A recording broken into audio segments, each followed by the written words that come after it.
Downtown Bloomington is set to get a major facelift. Some improvements you won't see directly, but others are set to make downtown more inviting to residents and visitors. To get us up to speed on the latest streetscape and Downtown for Everyone campaign is Bloomington Mayor Mboka Milambwe and Mike Sewell from the engineering firm Crawford, Murphy and Tilley. Gentlemen, thanks for being here today. Thank you for having me. Yeah, thank you, Mark. Mayor, let's start with you. Tell us about the streetscape plan, when this started, and overall, what is the mission that the city hopes to accomplish with it? Yeah, so the streetscape plan started about almost 2 years ago in the summer. We had a proposal to consider from Crawford, Murphy and Tilley that would help us address some of the issues that we have in the downtown. For example, some of the issues that we had were, of course, infrastructure. You mentioned that, but also trying to really give people a better sense of place, a place where people could come and congregate and have fun, but at the same time taking care of some very pragmatic things, such as streets, sewers, but other things like lighting issues, being more energy efficient and that kind of thing. So, that summer, we put forth the proposal, and it passed narrowly at the time. It was a 5-4 vote, but I'm very excited that we were able to pass the plan unanimously, just recently. Mayor, do we know yet? I know this is there's 10 different projects, a lot going on here. Do we know yet, in the end, what an estimate is for the price tag of this and who's going to be paying for it? Yeah, so the price tag, so what you have in what we call the buckle, pretty much from north, Main Street, all the way to Washington and further down south would be about $60 million. And then, we have other things that we will do on the side, which could extend the price tag. But, who is going to pay for it? We really are looking at a combination of things, especially now that we have a plan in place and we know what we're going to do. We are looking at, going out aggressively and seeking some grant funding, and possibly as well, instituting a TIF downtown to help us pay for some of those projects. But the projects themselves, like you said, it's 10 phases, and it's fairly flexible. It's going to take, likely, at least a decade or two. And we will, we can move them around, depending on what's available, the opportunities that we have, the grant funding that's available. We don't have to do 1 to 10 in sequential order. We could decide that, yes, something, maybe there's a grant that applies to, project number 5, phase 5. Then we could go for that, before we go through some of the 2, 3, and 4. Okay. Mike, let's talk a little bit about some of the specifics on this. And I know in the end, maybe after a decade, we're going to have a downtown that's going to look beautiful and accessible. We may not recognize, but first, you have to do some of the non-sexy things like fix water lines and things like that. And you were telling me that the city down in that area has some pretty old water lines and water pipes. Yeah, they do. I like how you put that, the non-sexy stuff, but no less vital, because the last thing that we want to do is do something beautiful up on the surface and then have to come back later on and dig it up. So the city leaders, I have to give them a lot of credit. They want to make sure throughout this whole process that they're being good stewards of the city taxpayer money. And so that does include infrastructure. Yeah, there's some water mains that are over 100 years old. There's some combined sewer that we're separating throughout all of downtown. So yeah, there's a lot of improvements both below grade and above grade for this program. Besides water lines, what other types of things are we talking about as far as infrastructure improvements? Well, it was pretty exciting when the city teed this project off for us. They told us everything is on the table to consider as we talk about revitalizing downtown.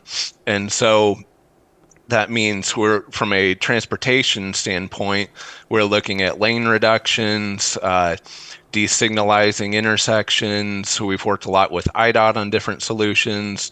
So there were certain goals that we wanted to make sure that we accomplished for this program, and one in particular is making downtown more walkable. So that means making it less. Today's downtown is very vehicle centric, and looking at doing a lot of road improvements, expanding the space for pedestrians so that it's easier to get around and more enjoyable and things like that. So really, this whole project, we're kind of reworking the bones of downtown to accomplish what we're hoping to do there. It seems to be a trend in a lot of cities and towns. They want their downtown area to be more pedestrian friendly. But at the same time, there's complaints, I know, in Bloomington and other cities as well, about a lack of parking. So how do you balance that, the pedestrians and parking for people that are driving in? Yeah, absolutely a balancing act. So, it's a lot of it is to go visit Michigan Avenue. It's kind of all about expectations. Up there, you have no expectation that you're going to park right in front of the business that you want to go to. If you're in a very small rural village, say, then you have every expectation that you're going to park right in front of the post office and get in and out. So Bloomington's not downtown Chicago, and it's not a very small village. So there was sort of a bit of wrestling with this to make sure that we got it right, but this wasn't something that we as the design team at CMT or even the city leadership guessed at. We put this question directly to we had open houses, we had a downtownforeveryone.com website where we asked input from people, and really while there's not always a total consensus, by far people were telling us we want to make downtown more walkable. If we need to walk a little bit further, then we will. But really, as part of this project, we're actually increasing the number of parking spaces downtown. We're just kind of redistributing some of them. Okay. Mayor, I know a big part of this is building around the old county courthouse on the south end of the project. Tell us what some of the plans are for that and why you felt and other people with the city felt it's so important to utilize that area. Mm-hmm. Well, that area traditionally has always been kind of a gathering place. So I have to give credit to CMT for recognizing that. And really looking to enhance it. So there will be, on the north end of that area, so north of the museum, an opportunity for a kind of a larger gathering space, where you can hold concerts and things like that, and something that is already done now. So it's just another way to enhance it, but also. On the east side of the museum, there is an opportunity for to have kind of a light show and that kind of thing, which will make it look very, very attractive. The one thing that I am disappointed about is that there were some initial plans for a sort of a water feature. But unfortunately, with the museum and some of their collections there, water, does not mix very well. So, but, still, nevertheless, very pleased with what the Crawford Murphy and Tilley came up with. Gotcha. Sure. I've got a question for both of you now, and I'll let you answer first, Mayor, and then we'll go to Mike. People like to see progress, but a lot of times progress at times can impede our everyday lives. So specifically, I guess, talking about businesses in this area, how will they be affected during this construction, and what steps are we taking to make sure they're not put out too much? Yes, it's certainly, just like anything, it's like streets, street repair. We talk about it and everybody, wants their streets to be repaired, but, there is going to be a little bit of disruption. One of the things that I like about this plan is that it's taking that into consideration. And so, they will try to make sure that, when they're, fixing one area, they pay attention to other areas. So the disruption, let's say, for streets that are going, east to west, is not going to be totally comprehensive. So they will just kind of take things in bite-sized chunks so that people are not disrupted too much. And I'll let Mike maybe speak a little bit more to some of those specifics. But that's what I understood, and I'm very happy with that. Yes, I echo what our mayor said there.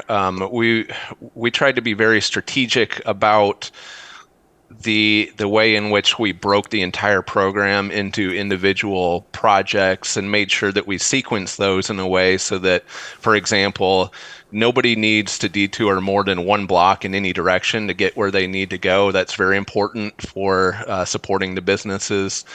We also looked at other major projects that are planned for downtown. So, for example, Connect Transit, which is Bloomington Normal's mass transit district, they have a very major project going on in downtown. And so we need to make sure that we are staying clear of that area there. We worked with utility companies to see what their capital improvement plans are, and just did everything that we could to make sure that when we come in, we dig things up, we don't have to come back, and we're not disrupting any larger of a footprint than necessary. Mayor, speaking of Connect Transit, I know there's a new transit center that the city's wanting to build. Do you anticipate with that new transit center and with these other improvements being made that maybe we won't have to worry about parking as much because we'll have more people taking public transit downtown? Well, that is certainly the hope. But, as you know, and as, Mike stated, we are generally a vehicle-centric community, especially in the downtown. So I think it will take a little bit of time, for people to change the culture. But I'm certainly hoping that the improvements that we're making are going to make a change, and eventually people will start to use bicycles and walking a little bit more. And Mike, I know your company, Crawford Murphy and Tilley, has worked on some other big projects in even bigger cities than Bloomington. What kind of feedback have you gotten after, projects like this, like a streetscape project? What kind of feedback have you gotten from folks in those cities in terms of how well it's working or what kind of an effect it's had on the community? We've gotten great feedback that our process was good as far as how we engage the community. Of course, we feel like we've got great ideas, but until you vet them past the public, sometimes you don't really know. And so we made it a very intentional part of our process to engage all stakeholders that we think are going to be impacted by the project. So that has helped to lead to good results. But then I guess to expand on that, the success of a streetscaping project, it needs to be a project that's designed well, but it's also needs to be one that's maintained well and one that's programmed well. So we need to make sure that we as the design team have a good handoff to the owner, in this case, the city of Bloomington, to make sure they understand what they have, they understand what the opportunities are for programming events and things like that. In this case, with the city of Bloomington, they're a wonderful partner and very, very engaged and very, of course, interested in the success of this downtown. So the city already has a great division that's just focused on downtown Bloomington. And so that's a group that we have and will continue to collaborate with to make sure that this is successful. And Mayor, I know you've had a lot of open houses and you've gotten a lot of public input about these plans. This has been a long process. Do you feel like the community, for the most part, is on board with this? Yeah, I definitely do. And I would echo what Mike has said about the public engagement process. It not only included some stakeholders, steering team, but also it included, reaching out to residents through open houses, a website, that they could engage with. And I think when you have a plan that is unanimously approved by the council, that is definitely a very big signal that it is something that the community wants. Mike, when you're working on projects like this, we talked earlier about, fixing things underground, water pipes, things that people will never see. I don't think anyone ever imagined 100 years ago when Bloomington had those pipes installed, they'd be around for 100 years. But when you're fixing things like these, like this, what kind of, what kind of life will they have, these new pipes and other things that are underground? Well, we use a lot of plastic pipe, and the jury's still out on how long those last because they haven't failed yet. We hate to say indefinite, but there's a very long life with most of the materials that we're putting in. We use ductile iron for water main that also has a very long life. I mean, we're talking 50 years plus. So these improvements, you don't want to say you bury it and forget about it because there is, perhaps some maintenance that's ongoing, but should be very little. And Mayor, as we wrap this up, could you tell me a little bit about what maybe you personally are excited to see once this process is done and what kind of benefit it's going to have not only to people that live in Bloomington, but people that may be coming in from out of town? Yeah, so for me, for one, what I'm excited about is that we are able to, we put forth a process, a project, and then to see it, culminate in approval by the city council when we know that there had been previous iterations of, downtown plans that did not make it to where we are now. So that's very exciting. The other thing is that, I'm excited about the infrastructure that we're going to fix because it's going to take care of, some of the, the flooding issues that we've had in 2021, at least in this area. And then I'm also excited about the programming that is going to happen because it's going to bring more of the community together. That's how you strengthen a community.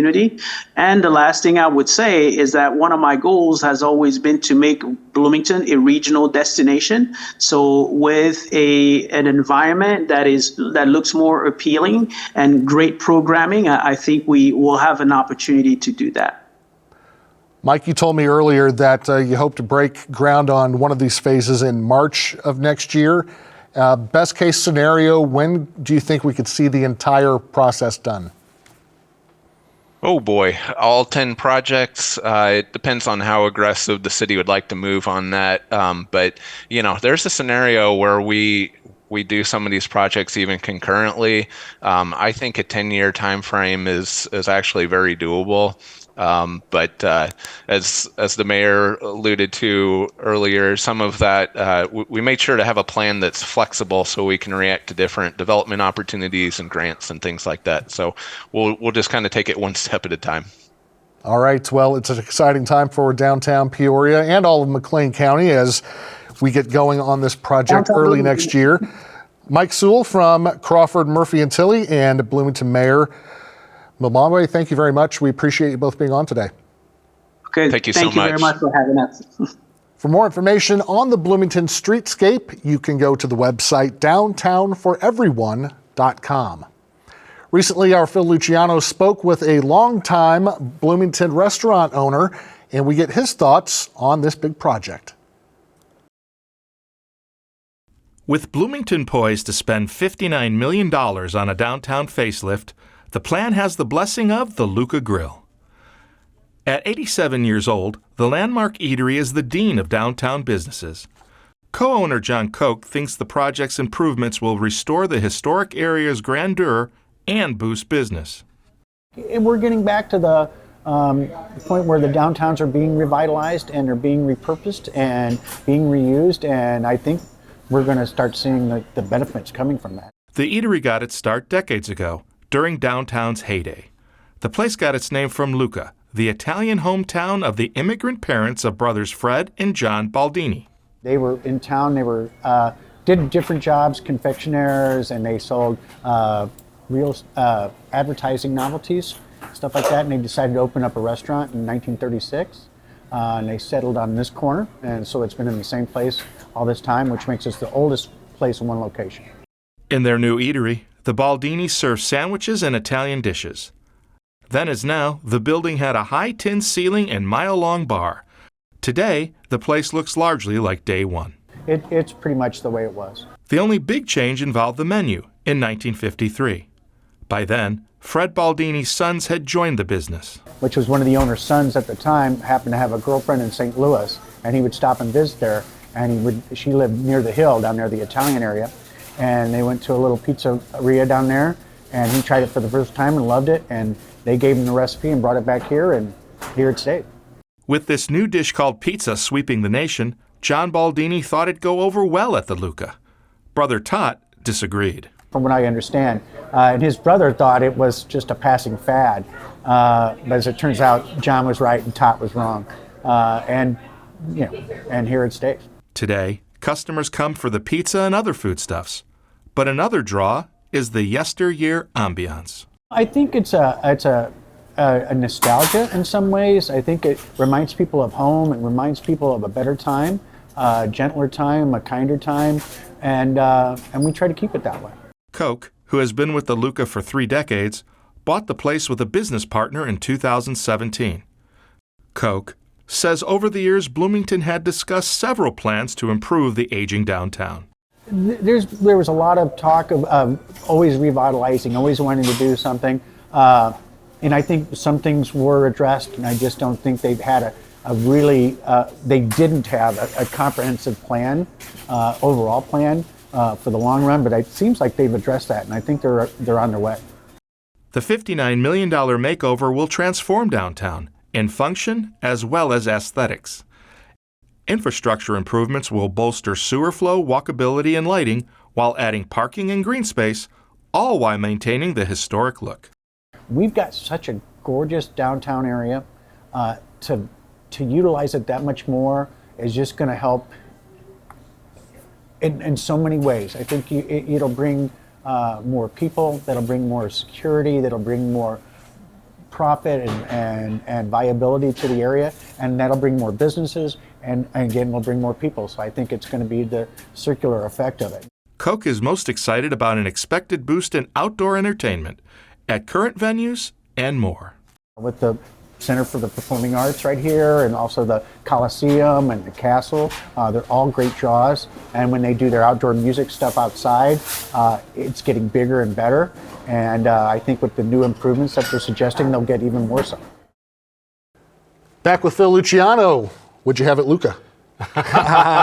Everything I can get my hands on, as always. Good stuff. It's a great project that they're going to be doing in Bloomington, and you think it, in a way, maybe it's kind of like keeping up with the Joneses, with Normal, in a good way. Because look what after they did with around the Normal train station, built that up, and it's kind of like, man, that's nice to go to. Want to hang out in that area. I think it's going to be a good thing. We'll have to see if they start calling it Uptown Bloomington Yeah. after they get the project done.